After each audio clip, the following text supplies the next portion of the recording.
तर नोटबंदीच्या निर्णयानंतर गेल्या महिन्याभरामध्ये सोन्याचे भाव आता चांगलेच घसरलेले आहेत। आज नाशिकमध्ये सोन्याला प्रति तोळा 28,000 रुपये इतका भाव मिळाला। नोटबंदीनंतर लगेचच 32,000 पोहोचलेला सोन्याचा दर मागणी घटत चालल्याने हळूहळू खाली उतरतोय।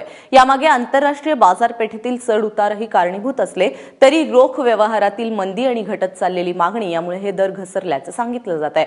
पुढील काही दिवस हे दर स्थिर राहतील असा अंदाज वर्तवण्यात येतोय।